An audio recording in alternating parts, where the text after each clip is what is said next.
So good morning, dear Thai, dear Sangha. Today is the 9th, Sunday the 9th of December, 2018. We're in the Assembly of Stars Meditation Hall in Lower Hamlet. And this is the last of the Dharma talks before the end of our 3-month retreat together. So I feel a special sense of speaking to that.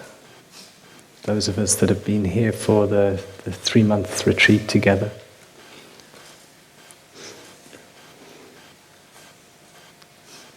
We've been,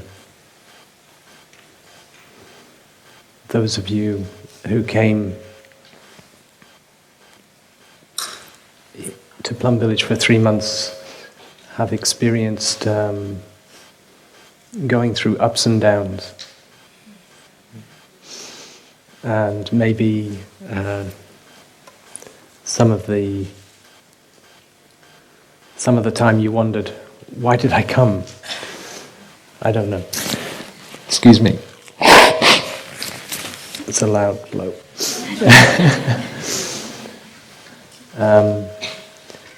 Maybe you felt, I'd be better off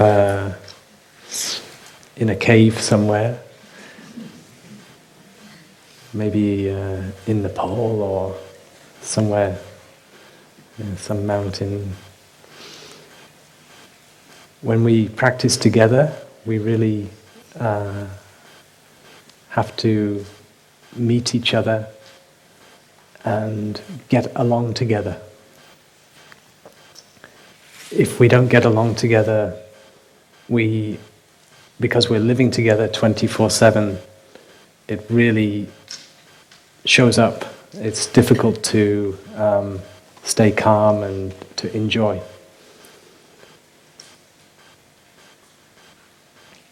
And so actually a lot of the practice that you've been learning this 3 months is how to live in harmony, how to get along, how to practice loving speech, also how to communicate when there is a difficulty, but with loving speech, how to let go of your preference and maybe your irritation, how to see the other person is also suffering, maybe see that, try to understand them so you can let go of judgment. And we have practices like beginning anew that we do regularly. We do that formally. We sit down and practice expressing gratitude, noticing the good things in each other, and also expressing when we have a regret towards each other. It's a very renewing practice.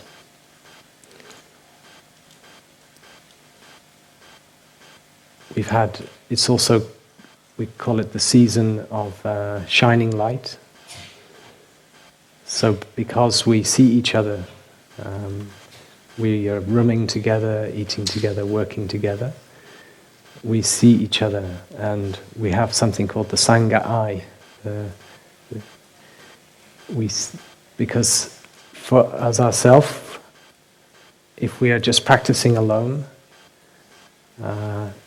there's a number of things that we miss from practicing in a community. One is that because we are not interacting, things don't maybe come up in the same way. So when we are interacting, we get to see ourselves, but also we have blind spots. And so then it's very helpful for us, for the people we trust. We open ourselves up, we allow ourselves to be open to receiving their view about us. And the view is expressed with all of the love and appreciation also for the whole of us, not just pointing to the difficulty. So we also practice this in the 3-month retreat, shining light on each other's practice, and in order to help the other person have more freedom, more growth in themselves, and more happiness. So sometimes it can be a bit scary to allow ourselves to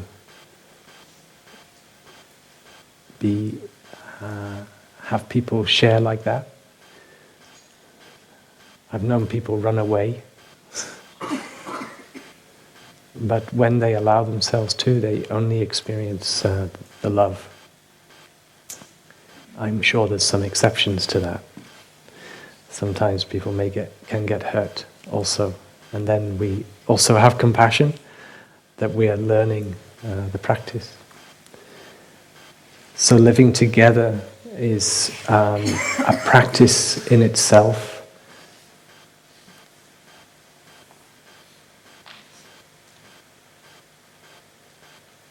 And in a sense, it is, you could say that learning to live together, learning to get along, is also the fruit of the practice. Thai has said, brotherhood, sisterhood, there is no religion that is higher than that. So we are generating brotherhood and sisterhood. We are going in that spirit.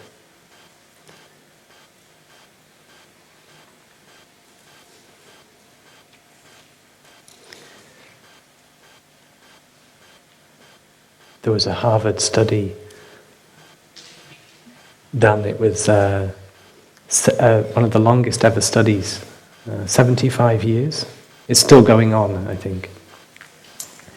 And they interview and get all sorts of information from, it started off groups of men in the States, and essentially the point is that they were looking to see what are the conditions for happiness and health, looking right through the life, and what they found was, if you want to know what makes a happy octogenarian, that means if you're 80 years or older, because now this group, they've been following them since they were boys, and now they're in their 80s. You look back to when they're 50 years old, which is roughly my age, and you can determine whether the conditions that seem to be common, like why they're the ones that are happy, the ones that are healthy, and the result is only one factor. It's not how much cholesterol in the blood, it's not many things that you might think, or that we're told, but the one factor that comes out is that those people report that they have good relationships they can trust, and that seems to be an essential requisite for a happy life. So in community, we are blessed with having many deep connections to each other, and there is a lot of trust of each other in the community, which allows us to be open and allows us to be free to express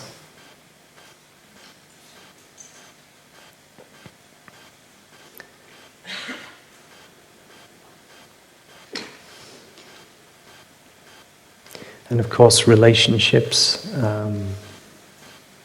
when we talk about relationships, what came to my mind when I heard about this study was, what about the relationship we have to ourselves?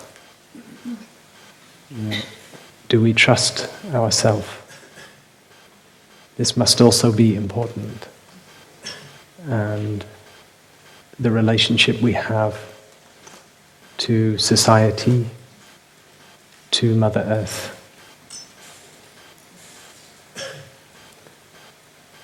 This must also count as a relationship. And it's also clear, we know from our experience that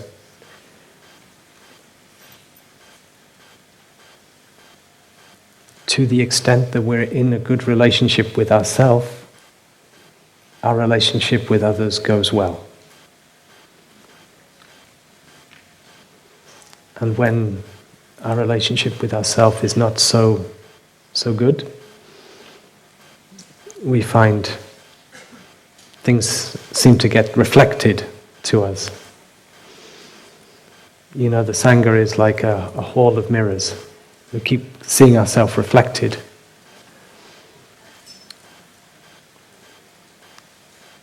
So when we have a difficult interaction, it's always helpful to ask what is going on in me that is connected with that difficult interaction.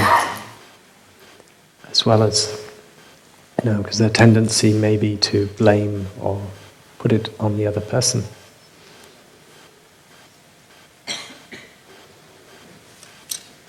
We may see interesting things when we do that.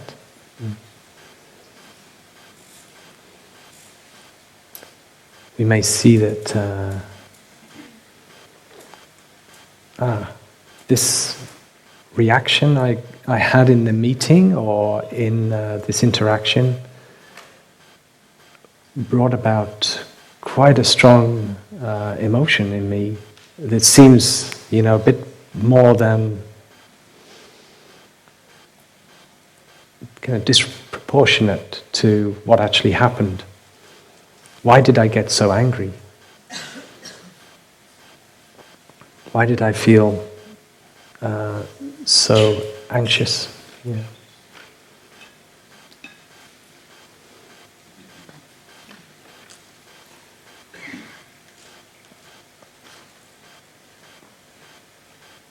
I myself found myself in a situation where some anxiety and fear came, and it started actually as anger. I was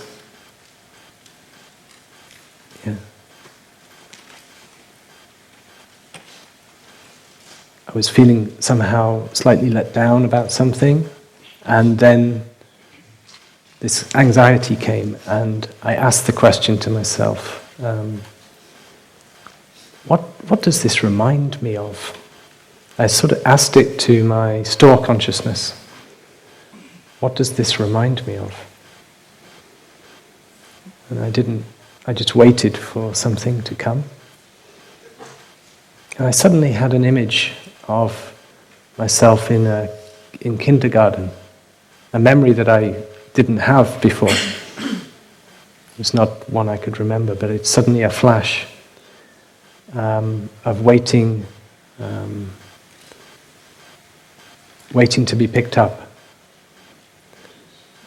But my mother was late that day, and there was a fear in me, I guess. And it was amazing how I made that connection just by asking that question. So it allowed me to, just having that interaction with the other person allowed me to touch something that needed healing. Yeah. And the healing is maybe, is a continuous path of healing that we're on. We're not going to heal everything overnight. or with one insight. But each time we have a small healing, we get more energy and more confidence, and we feel, wow, okay, this is a good path. And actually, and just understanding ourselves, understanding that this is where this is coming from, in a sense, it can help so much. And knowing that we have a practice to also embrace ourselves in that moment, embrace the maybe the little boy, the little girl in us. When we see that coming up, and we recognize that there's some suffering there, relating to that age when we were very young, we have the opportunity to embrace, to smile, and with our solidity that we generate through the practice, we can breathe with that emotion. And so knowing we have a path, we have a lot of the kind of, we have happiness, and we have a sense that the suffering doesn't need to be so much now, because the biggest suffering is not having a way, having a path. So we have a lot of gratitude also for having the practice.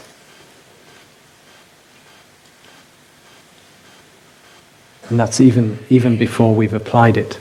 But when we apply it and we get the experience, every time, we're so grateful.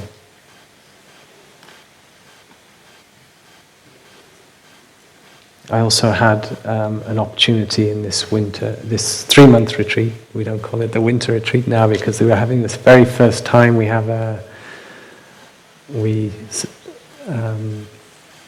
it's more the autumn period. I also had an experience, this 3-month retreat, of connecting with my 14-year-old in me. And at a time when he felt very isolated and not enjoying school, and feeling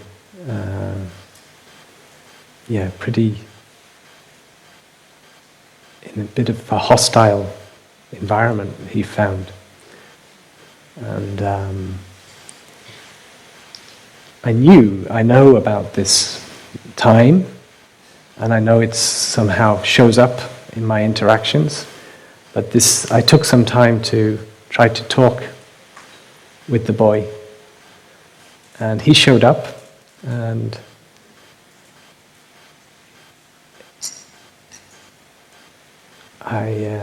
he said,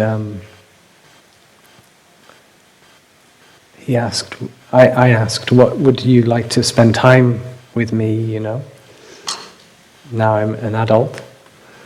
And he said, oh, you're too busy. You got too many things going on. And I cause you all sorts of problems anyway, so I don't want to cause you any more problems. I don't want to take up your time. It was very fascinating to hear this response. And actually, it gave me quite some insight into myself. Because of course that is part of me. So I share that because it is part of our journey that we are on to heal all the parts of ourselves, inside as well as outside. Inside we also have a kind of sangha, different voices, and we also need to bring harmony to to those different voices inside ourselves. Remember when I was deciding to become a monk, I remember the Dharma teacher from the UK, Martin Pitt, he gave me that advice. He said, in making the decision, check with your internal Sangha and make sure everybody, so it's a real Sangha karma and a real decision, yeah.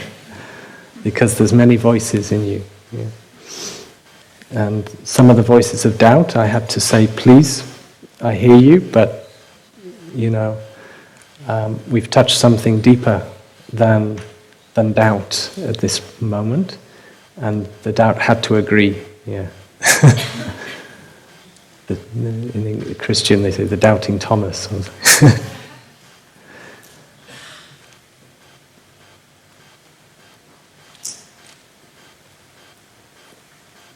So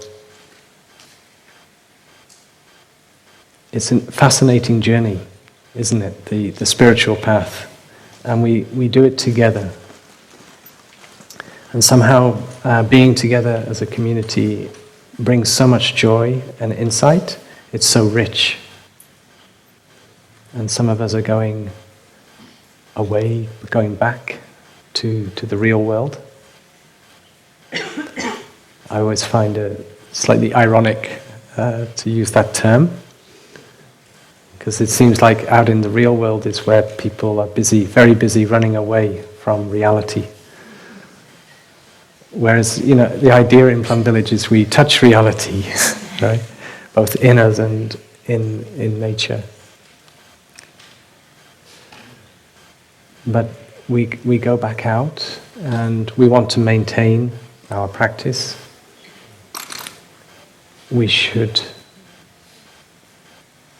One of the things we need to draw on is the connections we made here, to keep them in our heart and know that when we think we're isolated and on our own out there, remember that's not true.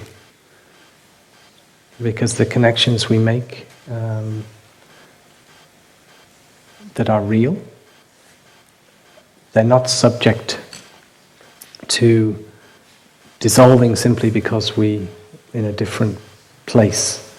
They're non-local.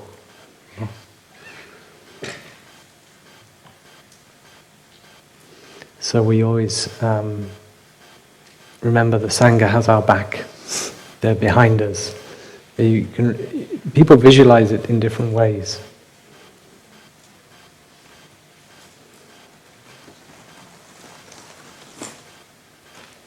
Connected with that Harvard study I mentioned, loneliness is the biggest killer.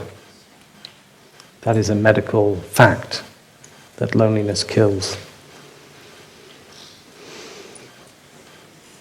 And we're so blessed that we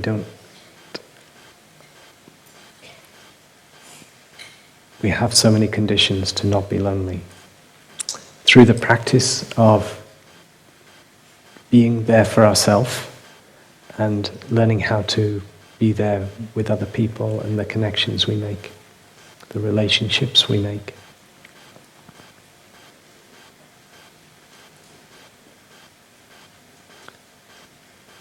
Because even you can be in a relationship, you can be in a family, you can be with many people, but you can, as the 14-year-old boy in a boarding school, lots of people. Not dissimilar to Plum Village, living in a dormitory, sharing rooms, but I felt isolated and lonely at that particular time. So it's not exactly that you're next to people that you don't feel lonely. You can feel, and it can also be that you can feel lonely even in Plum Village. Again, if you somehow not in good relationship with what is going on in you.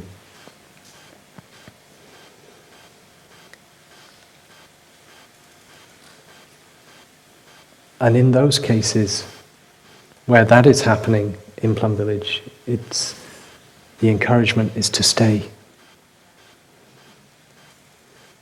You may feel you don't have your smile anymore. And I always remember reading Thai saying that the dandelion keeps your smile. Or, the flower that you see on the lawn, it has your smile for you.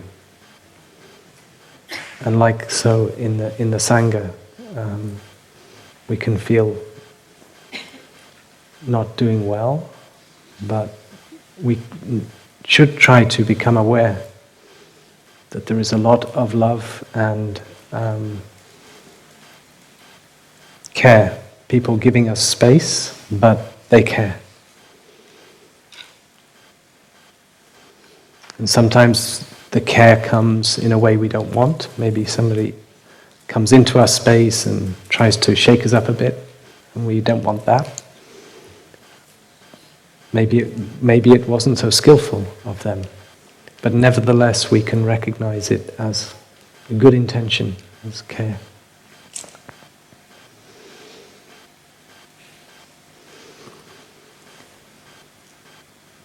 So we may have taken different themes for this 3-month period as well. I know some of the brothers in Upper Hamlets were studying the Anapanasati. For instance,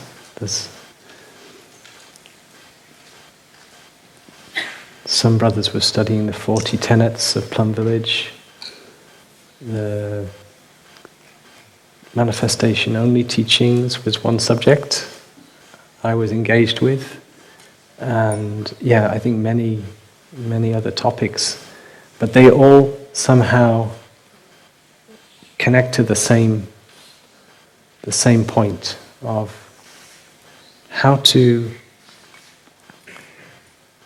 come into relationship with myself, to be there and really understand what is going on in my body, in my mind, and see my nature of interbeing. And Thai has said that even just practicing the first 4 of the Anapanasati, awareness of the breath, awareness of the body, we touch all of the other aspects because of the nature of interbeing.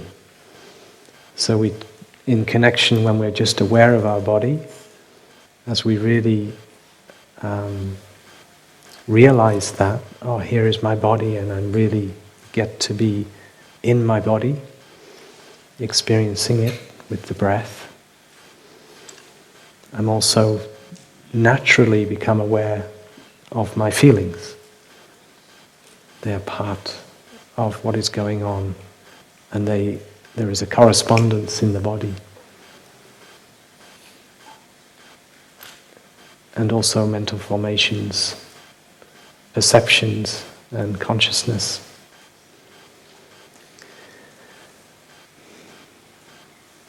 I remember, we'll have one sound of the bell. Thank you.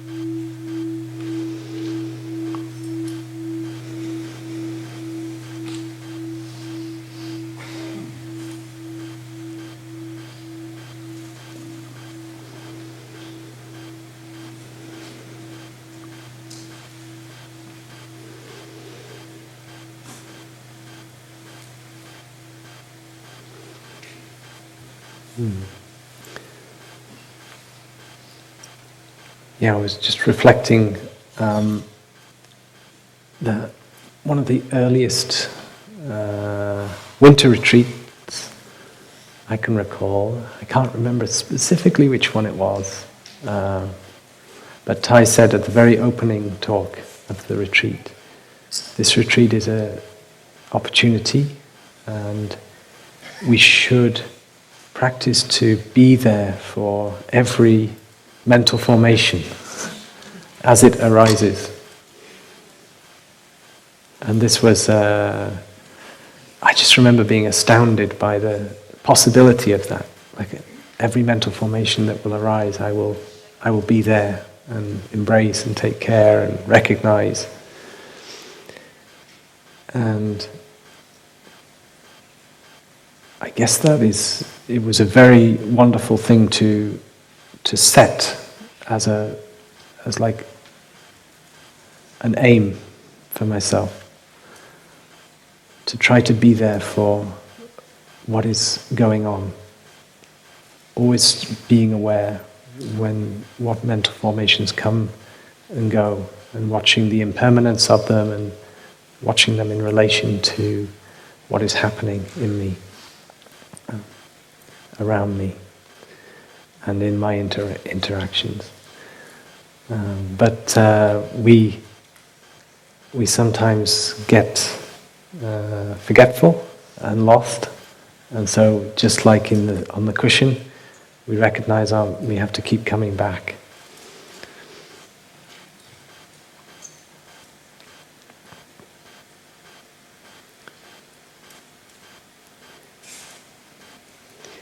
One of the themes of the 3-month retreat has been the 14 mindfulness trainings.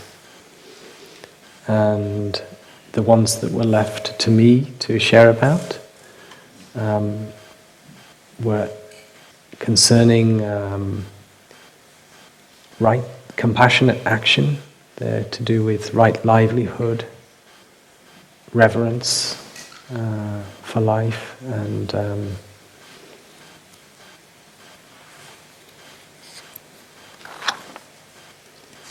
let's see, and generosity. So that's 11, 12 and 13. The 14 mindfulness trainings, Thai wrote them in 1964. And it seems to me they're as relevant today as they could ever have been. They were written in a time of the Vietnam War.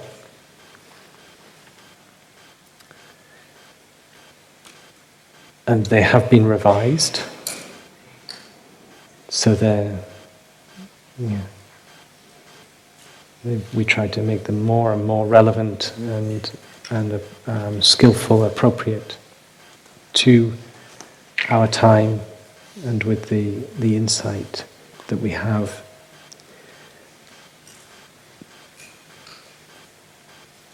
Ethics is a big subject, and in a sense the trainings, be they the 5 mindfulness trainings or the 14, they're a contribution to what we hope is a good contribution to a global ethic. And they do not need to be religious or include Buddhist kind of things specific to Buddhism. They can be put into the language that is for anybody can feel comfortable with, but hopefully because they are universal, they speak to the universal. And they are about love. They're about the actions and interactions that come about when we are coming from a place of true love. True love, we know, has a number of ingredients. True love has brotherhood and sisterhood, kindness in it, loving kindness. It has that friendship element, spiritual friendship, being there for each other. True love also has compassion. We really can have empathy for the other person, but we don't get overwhelmed by the suffering. So we can truly be there even when somebody is suffering. We can maintain our stability and be there for that person and help them. And true love also has joy. Without joy, we can't last so long. Joy is something very important. And it arises from unusual places sometimes. Sometimes it is the joy that comes when we are able to be there with our suffering in such a way you think, oh, this is a kind of joy because I get to be with I'm in the most important place where I need to be. And there is a sort of underlying joy to that, even though you're maybe experiencing the suffering. So I'm using that example to show joy doesn't always show up. It's not always what we think in terms of excitement, joy. Although expressions of joy and smiles is also very good. I said to Fabio before I came to the talk this morning, I said, I need to have a laugh before I go. I need to generate that joyful energy. Sometimes we need to, sometimes I think of something funny just to generate that joy. But the real joy coming from friendship, from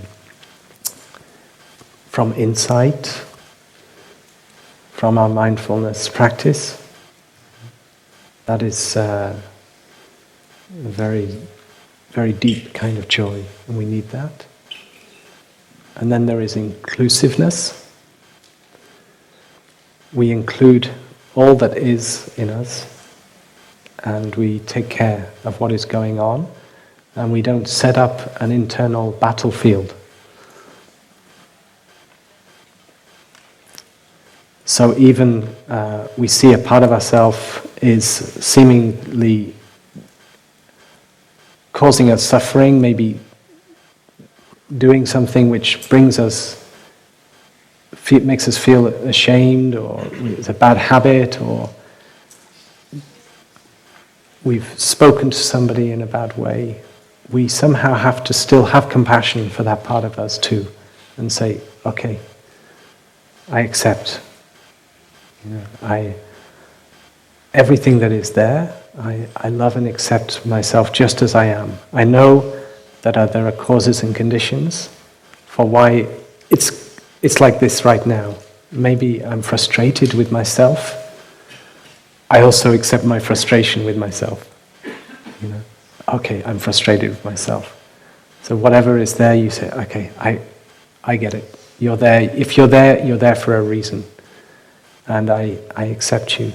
It doesn't mean we have to be, again, overwhelmed or pushed, but we accept and we smile to that. And we try to generate our stability so we can be with that part of ourselves without being carried away. And so too with our relationships with other people, and when we get frustrated and upset with other people, to have this capacity to include and to stay with, to be there for each other. And there is in the Discourse on Love, we're invited to extend our love to all beings across the entire cosmos. It's very grand. A chant we've been, a new chant that Tai Phap Lin has been doing with a group of us. It's on the CD, a new chanting CD. I'm very embarrassed with the video that they made to go with that, by the way, because I don't know if anybody saw it, but I got very self-conscious seeing myself. Sort of like very, very sincere. It's like overly like.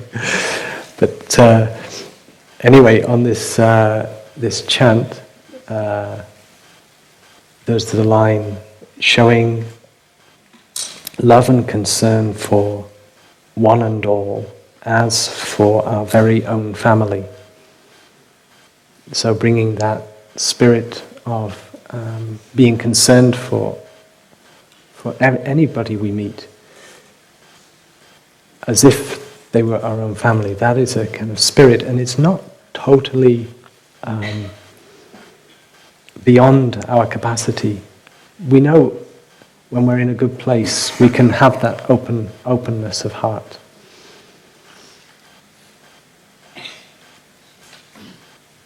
There's a quote I heard about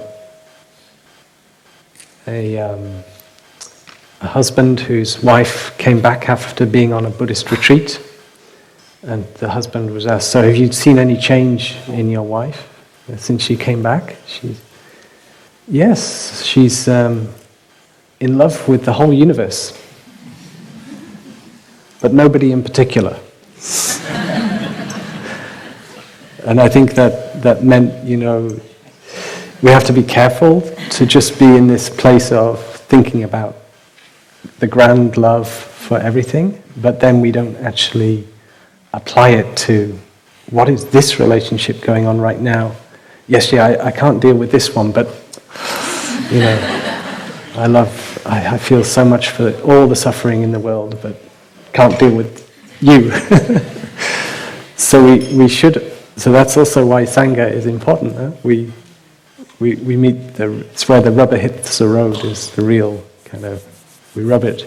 The expression is the chopsticks we use. To clean chopsticks, you get a bunch and you rub them all together, rather than clean them individually. It's a good image. So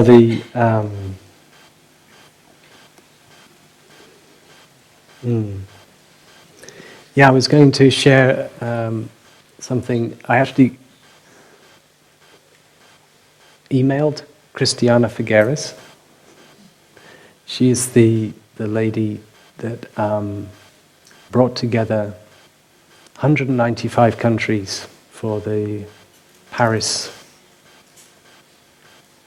climate change agreement. Do you remember her? She's been to Plum Village quite a few times, and she's spoken quite a few times to young wake-up groups that are here when we've had wake-up retreats. She's come with her daughter, Naima, and she loves Plum Village. And but when she was on doing the work, so I emailed her to just check she was okay that I share this story. Because when she was in the middle of her work, of bringing together these countries for the Paris, they called it, is it COP21? Yeah. We just had COP20, this COP24 is going on right now in Poland.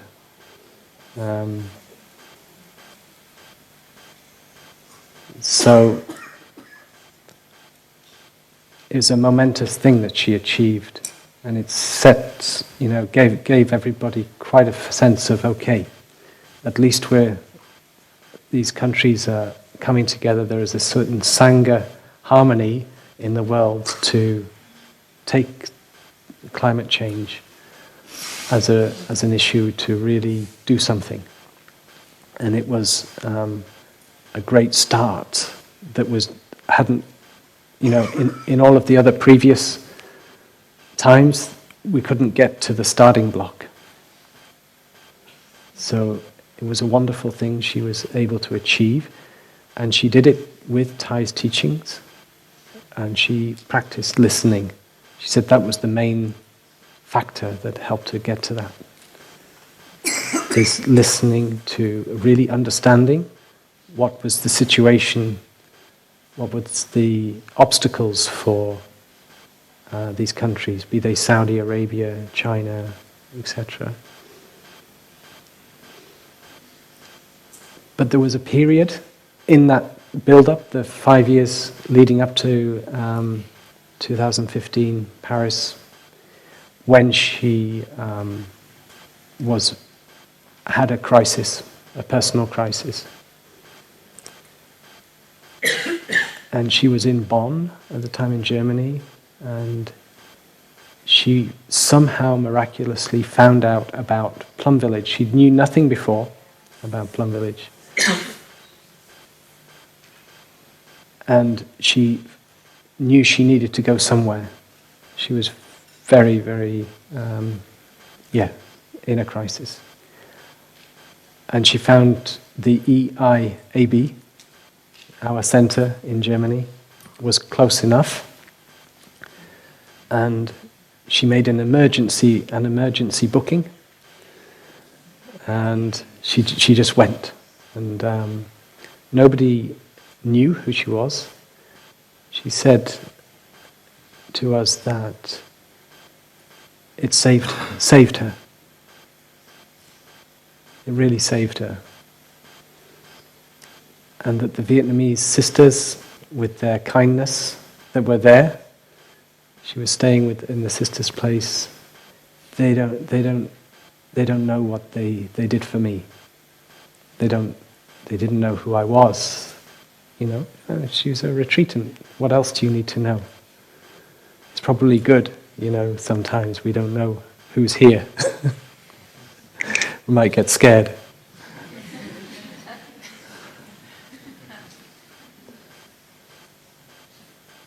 But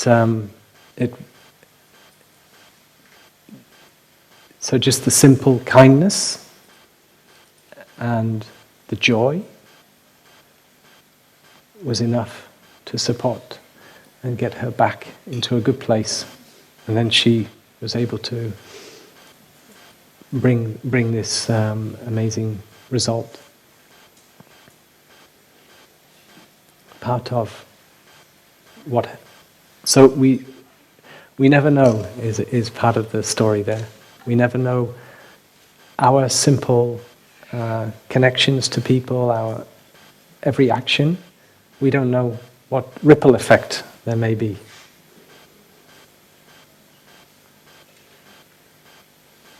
Because on the at one level, we were just being here and welcoming and doing our thing, doing our practice. But that can save somebody. And and everybody, it's not just Christiana Figueres, of course, that is important. Everybody, each and every person that comes, it's precious that they come here and that we can support them. And what we do for them, we also do for ourselves.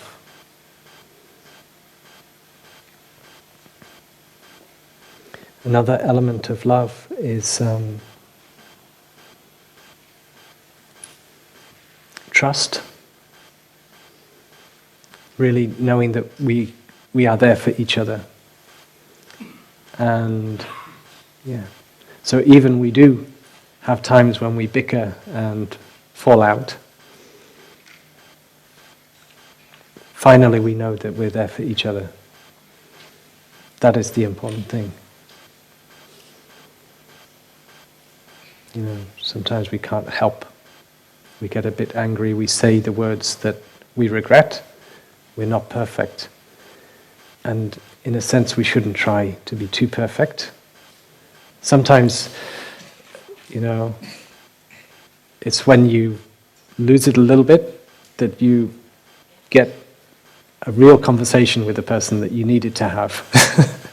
Sometimes, life's messy like that. It's not always just go perfectly, with the loving speech. But we have as the background, the basic intention is loving speech as the support for our community. Without that, we fail. And listening, being there, listening for each other. And reverence is the other one, and which is also the name of one of the training that I was given. Reverence is this quality of wonder, this quality of awe. If we are to act for Mother Earth, we should be in love with Mother Earth.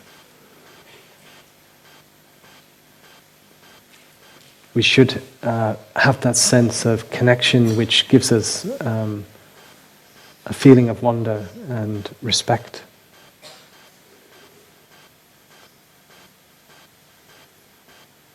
And that is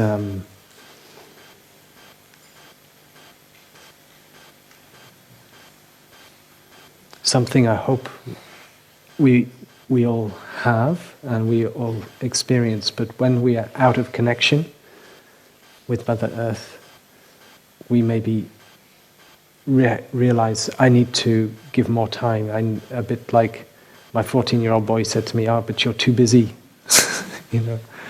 If we say, does Mother Earth say, it seems you're too busy? I walked the other day, I had this sense. I was walking around the lake at Shanha, and it was lovely and muddy. And it was raining, and it reminded me of when I used to walk in Scotland. It's often raining in Scotland. Yeah. But it's a kind of nice memory, and the earth was there. And it's like she said to me, I'm still here. Like if you've gotten, I'm still here, patient, I'm here for you. Its question is whether we make ourselves available. So,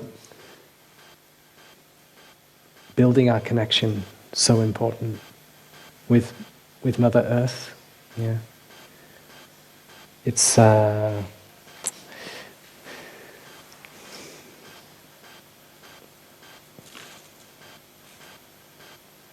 me. Scotland. I had such great feelings. Sometimes hiking in the hills there, and I would sometimes really feel like, there's really a relationship. It's a non-verbal thing, but it really felt like connection. Like there was I also experienced that in Deer Park, and I sometimes experience it here, but maybe a bit less. I don't know. I think it's that's also my responsibility, because it's also very beautiful here. But sometimes I made very profound connections, and I think it was also because there was a sense of wilderness. When I would be really in the wilderness, I could touch it. And that's something we need a bit more of, a bit more wilderness in the world. Since I was born, half the wild animals have disappeared in terms of biomass. This is the World Wildlife Fund's statistic. But it's a very sad situation that we are losing our wilderness. We're losing our wild animals. And this is why I was very inspired to see this a woman, a couple that have a fairly sizable part of big land in England, and they, for 17 years, they tried to do the regular intensive agriculture and dairy on this farm, but they couldn't make it a profit.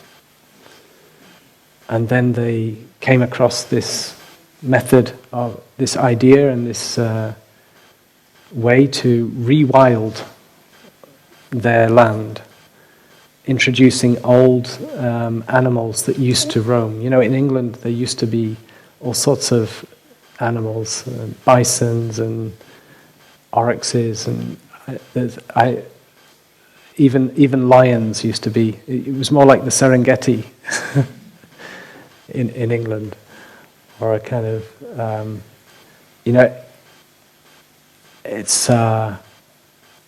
it's amazing when you study these things and you find out there were lions in Trafalgar Square, like real ones.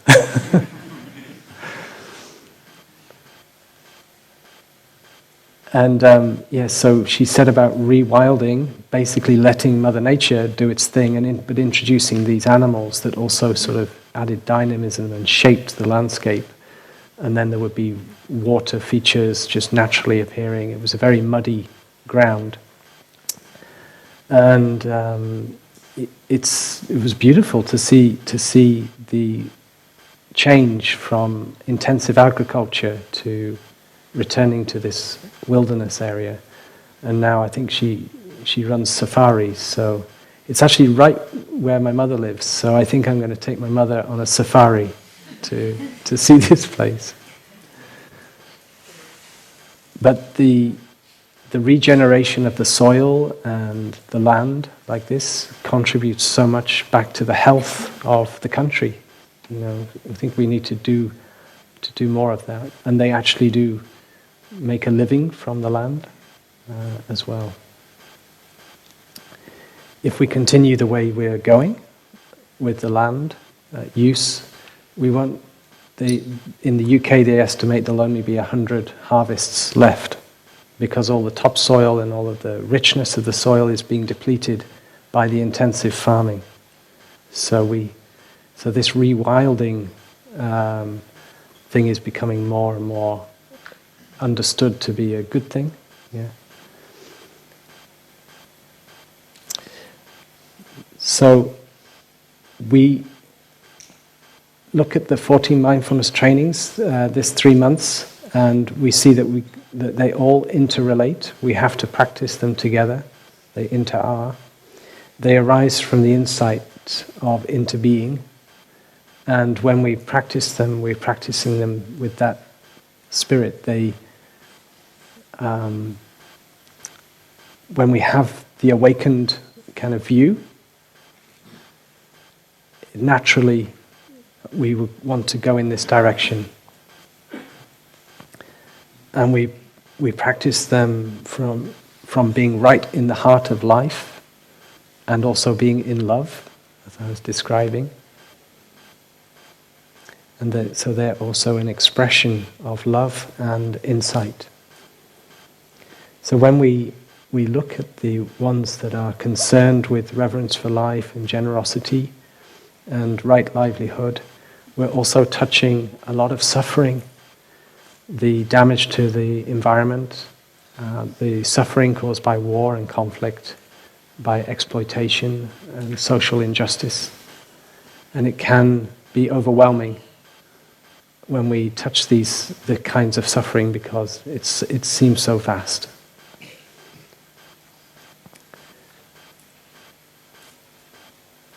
And with the latest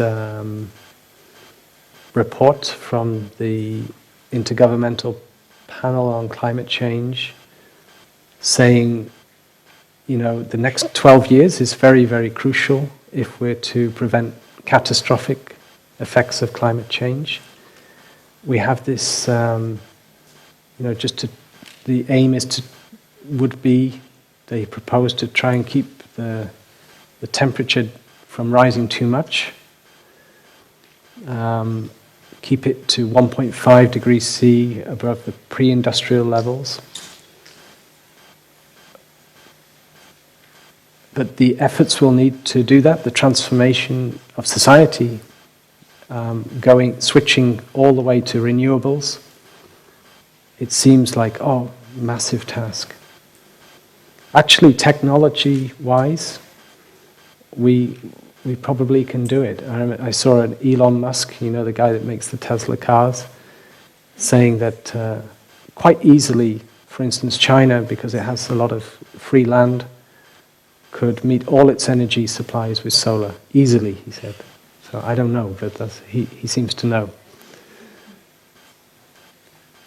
And I think, but when we get these kinds of reports, there is a sense of urgency that comes up, and a sense of we have to name it. There is fear that arises, maybe despair, because we feel like it's not possible.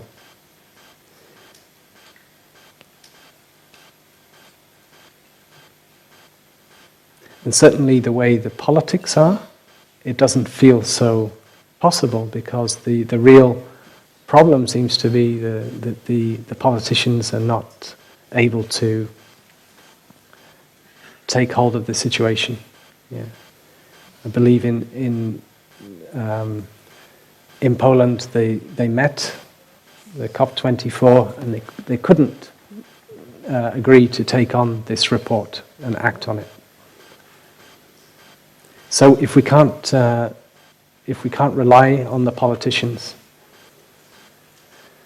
we have to come to a more regional level, perhaps, and more local level, and even Plum Village. We need to go solar. We need to also be the change that needs to happen. And we already do one of the main things that is recommended that can make a massive difference to empower us as individuals and communities. But if it's done at societal level, all the better.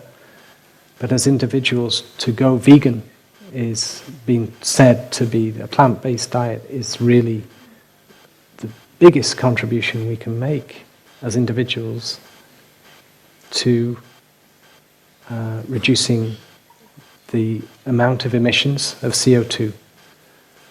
It turns out that the impact of the animal industry, the livestock, is huge, and it's not really surprising when you consider the numbers involved. 70 billion animals a year. Our human population is 7.6 billion, but 70 billion, 10 times that, and it's rising. The demand is rising. So we really need to bring it in the other direction. I don't think the meat industry will disappear, but with our collective awakening and insight, which needs to be global, but we do our part. If you're a meat eater and you come to Plum Village for, say, just 10 days, this is a rough calculation. You save if you were, supposing you were eating a steak every night, not saying you would, but by coming to Plum Village and eating the vegan diet, then for 10 days you would save a ton of carbon dioxide. That's how significant it is. It's more. We do more by going to the vegan diet than, for instance, by changing our travel methods. I was talking with Tai Phap Young, sort of joking about how do we stop Plum Village monks the flying thing, because we do fly to places but we're doing very good things, so we don't want to stop. Like there's a trip going to Uganda in January, and they're going to be really dealing with some serious things going on there with violence in schools and things like this. So we want to go. And I was discussing, maybe we people that invite us, we should plant trees for every time monks go out. And Pap Young said, maybe the people that invite us out, they have to go vegan for 10 days. But we can get creative, we can look, how can we become zero carbon by 2025, Plum Village? We could look, see what we can do.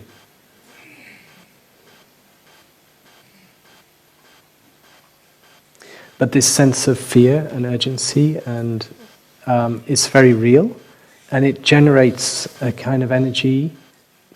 Even those that are really wanting to do something active, which isn't always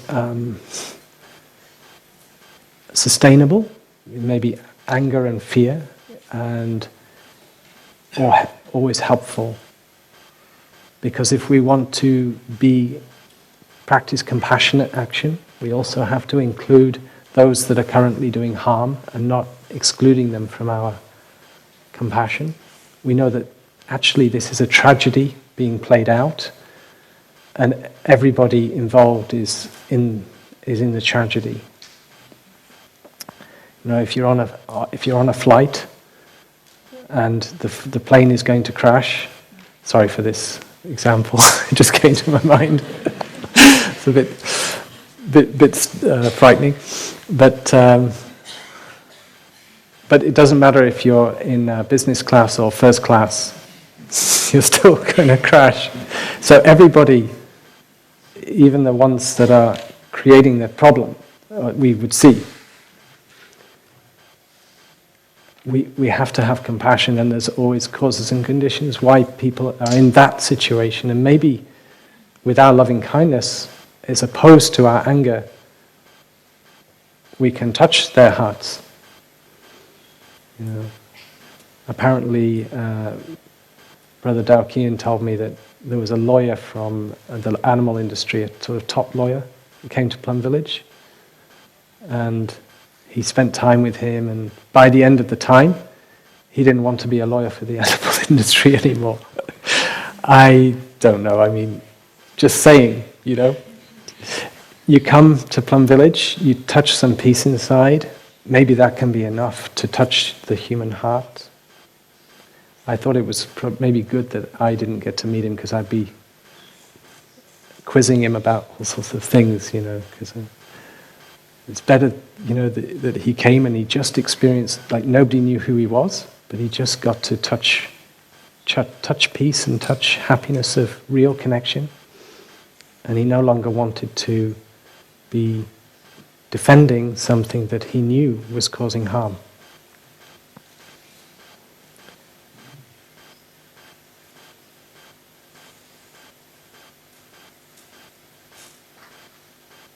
But yes, we know that big change has to happen, and it can be scary. And we know that we don't know if we're going to make it, in the sense of, keeping everything okay. Maybe it's not okay. And we have to face a lot of difficulties in the future, and some scary times ahead for ourselves, for our children, for our grandchildren. Different generations we know will experience, unless we can act very strongly right now. And this is just on the subject of climate change, not to mention other subjects. But this urgency feeling, it could be good, but we should put it into the practice also. I always remember Thai when he was in Singapore and trying to help the boat people, and the story there was that the authorities found out about what he was doing, trying to help 700, 800 people in boats to go to Australia, I think. And they told him he had to leave in 24 hours. And at that time, the sense of urgency of what he could do came up, and he knew the most important thing he needed at that moment was peace. So he practiced through the night, walking meditation, and he said to himself, if I cannot have peace in this moment, then all the peace that I experienced, on the cushion and in the meditation hall, what does it mean? I need it now. And from that he wrote the calligraphy, if you want peace, peace is with you immediately. Because right in the heart of the urgency, he was able to touch his peace. And from that peace, he was able to act. Act with compassion, act with lucidity, from a calm place.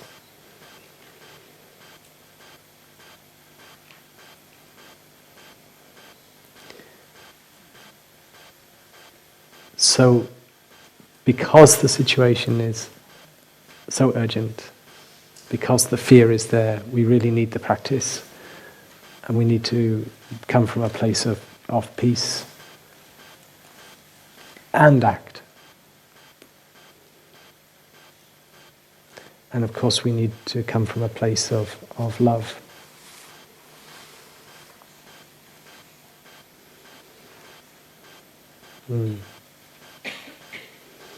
In terms of the mindfulness training on suffering caused by war and conflict, somehow we're all touched by that. And I also mentioned by way of example, Annie Nushin is a woman from Liberia during the Liberian Civil War, was from a very poor society. Her family was very poor. She had 10 children. She was a refugee. She was, I think, in Ivory Coast during the Civil War, but she came back into her country by foot, having been the houses burnt down and all sorts of terrible things. But she came back, and she's with this intention to call for peace in Liberia. And she became a big part of a movement of women, which included Muslims and Christians. They got together, and though they were poor, they didn't have any resources. They had their voices, and they chanted for peace. And eventually they got international recognition and were actually able to catalyze peace after 15 years of civil war. A seemingly endless situation. And of course the peace work had continued after the war. And she has done so many amazing actions. And one of the reasons I mention is because she didn't know the practice at that time, but somehow, through her Christian roots, going to church, she got in touch with, asked God for peace in her heart, for courage and peace. And she went to face situations including boys with guns, high on drugs, and all sorts of situations where she was able to meet them as a mother. That's what she would say, like, I went to them as a mother energy, like this, as a mother loves her only child at the risk of her own life, so we cultivate boundless love for the whole, for each and every one of us. And so she went with that spirit, and she didn't experience fear in those times. So it's another example of how, in a very sometimes crazy situation, but when we can touch non-fear and peace, we're somehow also, and this compassion, we're somehow protected.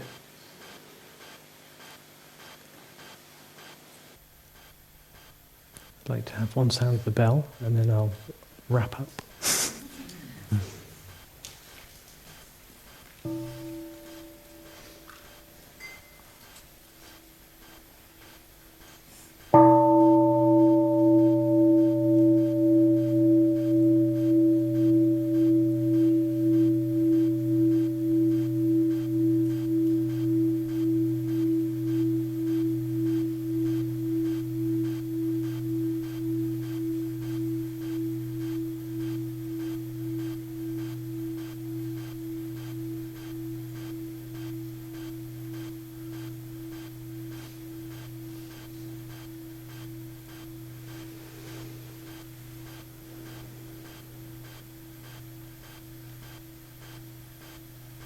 So there is also the suffering caused by exploitation.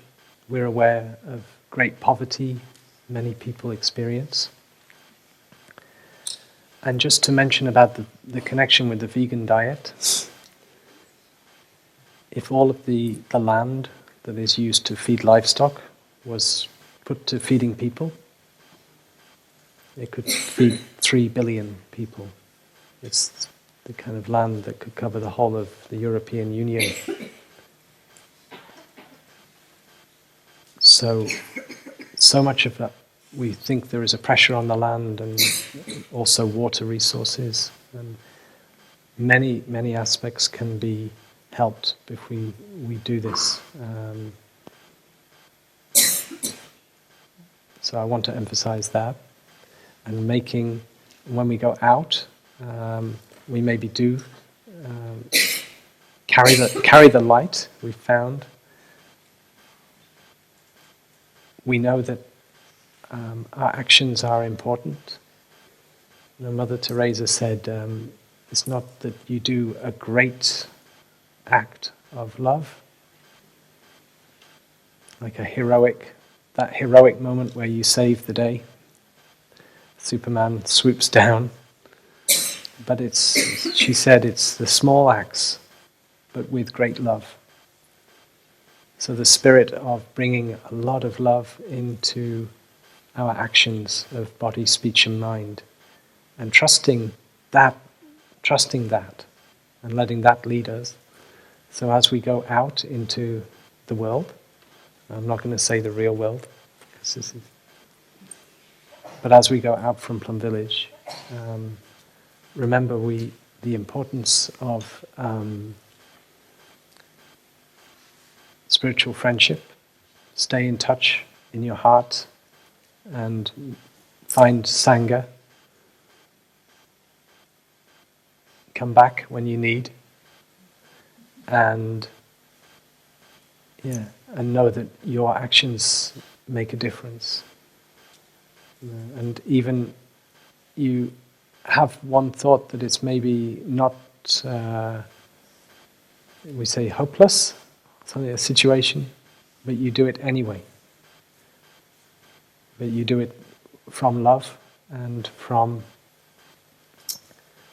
a sense of this is what I want, this is how I want to be.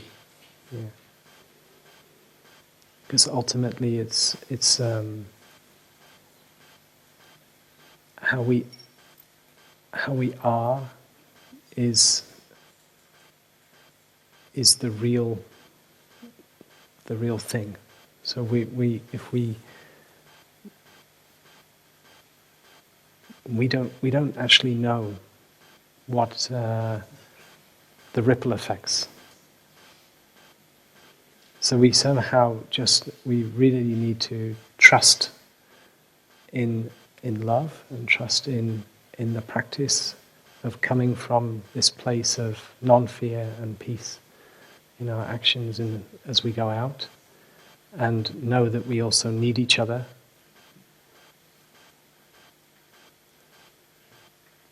And when we have each other, we can do great things together, and we do them with a lot of joy. It's not like a chore. Being vegetarian in Plum Village is easy, because and it can be delicious too, for instance. So thank you for your practice. Thank you for your taking care of yourself, for understanding yourself and seeing your interbeing nature, seeing that the suffering of the other is not separate from your suffering. Thank you for your inclusiveness and your kindness, your non-fear.